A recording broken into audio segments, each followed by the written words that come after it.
Kung bago ka pa lang sa aking YouTube channel, please subscribe at i-hit ang notification bell para updated ka sa aking bagong videos.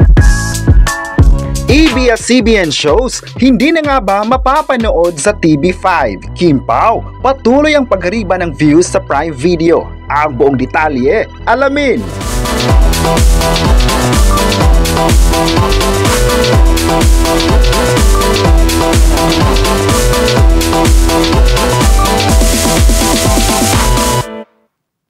December 7, 2025 ay grabe na naman ang pulso ng balita. Latest na ngayon, nakalat na sa social media ang pagsubok na ikinaharap ng dalawang network ang ABS-CBN at TV5. Ayon sa chika, baka posibleng hindi na mapapanood ang mga sikat na shows ng ABS-CBN sa kapatid network matapos lumabas ang balitang nagkaroon ng issue ang ABS-CBN na bayarin sa agreement ng TV5 at nakakahalaga ito ng 1 billion. Nagkaroon di umano ng delayed payment ang Kapamilya Network sa kapatid network kaya dahilan na pinag-usapan ng gusto sa online. Marami agad ang nalungkot sa balitang ito. Ayon pa nila, malaking pasabog ito sa mga viewers na naturang network if ever na hindi na mapapanood ang mga kapamilya programs na noon pa man ay napamahal na din sa kanila. May nagsabi naman na dapat ay maisita lang kapamilya ang bayarin para patuloy na masisilayan ng mga viewers ang mga shows nila sa free-to-air television. Alam ng lahat na marami rin ang tulong ang TV5 sa pagpapalabas ng mga contents ng ABS-CBN sa wider reach. May nagsabi naman na sana hindi mawawala ang ABS-CBN sa TV5 network dahil isa din ang kapatid network sa mga istasyon kung saan nagpapalabas ng mga palabas ng ABS-CBN ilang years na ang nakakalipas. Maalalang matagumpay na ipinalabas ang mga serye na talagang tumatak sa puso ng mga viewers. Marami naman ang nagsabing maganda ang naging block time agreement dahil unti-unti ding lumakas ang mga shows ng ABS-CBN at gayon din naman sa TV5 na nadadagdagan ng mga audience sa free-to-air television. May nagsabi naman na may mali din daw ang ABS-CBN dahil kung totoo na may bayarin sila ng 1 billion ay dapat sinitil nila ito para mas lalong lalakas pa ang contents nito. May nagsabi naman na kahit wala sa TV5 ang mga shows ng ABS-CBN ay malakas naman talaga ito sa puso ng mga viewers. Kahit nung may prangkisa pa ang network ay sikat na talaga ang mga ito at hindi iniwan ng network. May nagsabi naman na hindi naman kakulangan sa kapamilya na mawala sa TV5 dahil consistent naman sila sa mga ginawang series at may nagsabi naman na maganda na mawawala ang mga shows ng ABS-CBN kabilang na ang Batang Quiapo at maging ang ASAP Natin To. Ngayong araw naman ay patuloy din ang pagsikat ng ASAP Natin To kung saan marami pa rin ang nagtatangkilik sa programa tuwing linggo. Kaya dapat ay isigaw pa rin ang love sa Kapamilya Network at sana maging okay din ang agreement. May nagsabi naman na ang pagka-delay umano ng payment ay dahil sa pagka-deny din ng prangkisa ng network.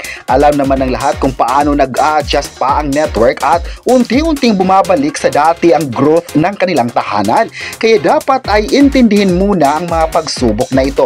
May nagsabi naman na hindi naman kawala ng TV5 if ever hindi na sila magpapa-block time agreement dahil sikat naman ang ABS-CBN sa digital. Marami naman talaga ngayon ang nagsabing marami pang mga kumpanya ang magtitiwala sa network sa kabila ng mga intriga ngayon.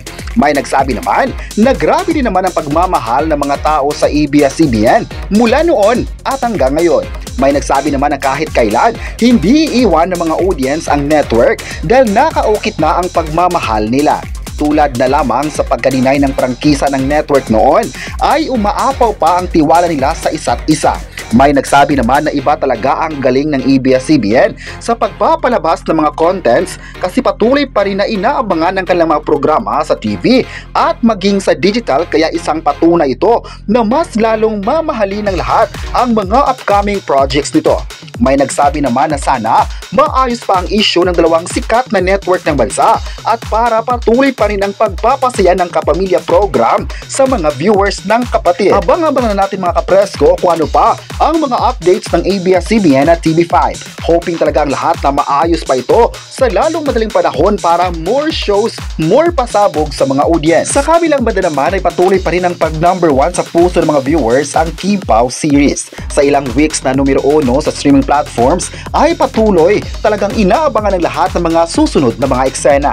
Sa latest na kaganapan ay trending ang hashtag Paulo na laman si Kim at hashtag Kim Pao Best Series The Alibi. Hindi talaga mawawala sa puso ng mga viewers ang The Alibi dahil matagal din itong sinusubaybayan ng mga updates ng Kim Pao mula sa pagpaplano ng series at hanggang sa ipapalabas na ito sa Prime Video. Marami agad ang nagsabing deserve ng Kim Pao na mabibigyan ng exposure sa TV dahil nakikita ng tao kung gaano sila pinagkakatiwalaan ng lahat ng fans. Marami agad nagbigay ng pahayag ngayong umaga ng December 7. Ayon pa nila, intense naman ang mga kaganapan ng Kim Pao sa naturang streaming platform at hanggang ngayon ay malakas pa rin ang hatak ng audience. May ibang viewers ang pilit na binalik-balikan ng mga naunang episodes at tila nagustuhan ng mga audience ang storyline kaya na-hook na din sila sa Kim Pao Love Team. Kahit maraming mga palabas sa Prime, ngunit isa pa rin ang The Alibi sa nangungunang series sa bansa. Maalalang sa unang pagpapalabas pa lang ay nag-trending agad ang kwento ni Stella Marie at Vincent Cabrera. Iba ang kwento naman raw sa The Alibi dahil dito makita ang husay ng mga karakter ni Kim Chiu at Paulo Abilino. Mas daring at palaban na mga karakter sa mga eksena. Kaya dapat ay aabangan pa ng lahat ng mga pasabog ng Kim Pao sa mga viewers at kung paano mas maguhok pa ang The Alibi sa mga viewers. May nagsabi naman na balita rin ngayon na mas lalong titindi pa ang The Alibi sa mga susunod na eksena. Ayon pa sa chika, nakatakda na ang pasabog ng series na talagang ikakagulat ng lahat. Kahit kasalukuyang ipinalabas ang The Alibi sa Prime Video, ay kalat na ngayon sa online ang mga posibleng mangyari sa kwento. May mga aabangan din daw na mga karakter mula Kapuso na posibleng idadagdag sa teleserye. Kaya excited na ang lahat sa balitang ito at umaasang sana mas lalong magti-trending pa ang series hindi lang sa Pinas kundi sa buong mundo. May nagsabi naman na love talaga ng mga audience ang Kim Pao mula noon at hanggang ngayon at deserve na mapapanood sa mas malawak na reach. May nagsabi naman na hindi na talaga iiwan ng mga tao ang mas lalong tuminding eksena sa palabas ni Juju Sagin na grabe din yung dedikasyon sa kanyang proyekto. Ngayong umaga talaga is best para sa Kim Pao fans na always na nag-aabang sa mga updates sa showbiz at maging sa kanilang personal na ganap sa buhay.